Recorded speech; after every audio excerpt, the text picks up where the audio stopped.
কাজের ক্ষেত্রে যদি বোর্ডম আসে কিংবা একটু হয় না যে আমরা অনেক সময় ওয়ার্ক লাইফে ও গড আবার অফিস যেতে হবে, এসব ক্ষেত্রে আপনি কি বলবেন?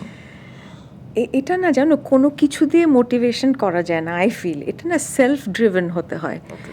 তো আমি যে কাজটা করছি আচ্ছা কেন করছি আবার যেতে হবে, তুমি যদি কাজটাকে ভালোবাসো এবং কাজটাকে বুঝো যে তুমি যেটা করছো সেটা কিভাবে আসলে এগেন কিভাবে ইম্প্যাক্ট ক্রিয়েট করছে, কোথায় এটা আসলে হেল্প করছে, তাহলে কিন্তু তুমি অটোমেটিক্যালি সেলফ মোটিভেটেড থাকবে, তুমি True. ড্রিভেন হবে টু ডু দিস, তাই না?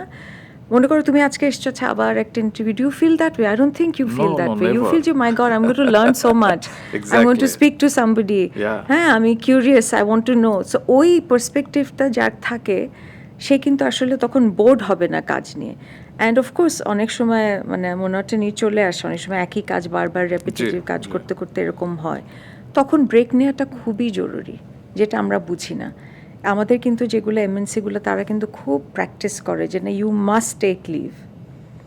অনেকে আমরা আছি না না আমার দরকার নাই, আমার ছুটির দরকার নাই, এবার অনেক সময় ম্যানেজাররাও ছুটি দিতে চায় না। আমার এটা খুব জরুরি, একটা স্পেসিফিক টাইম ফ্রেম পরে কিছু দিনের জন্য আসলে ব্রেক নেওয়াটা, এটা আমাদের মনকেও ভালো রাখে, চিন্তা করার একটা সময় দেয়, ইন্ট্রোস্পেকশনের সময় দেয়, এবং সামনে কি করব সেটারও প্ল্যানিংয়েরও একটা সুযোগ করে দেয়। তো আমার মনে হয় এই জিনিসটা খুব ভালো, just to restart and you no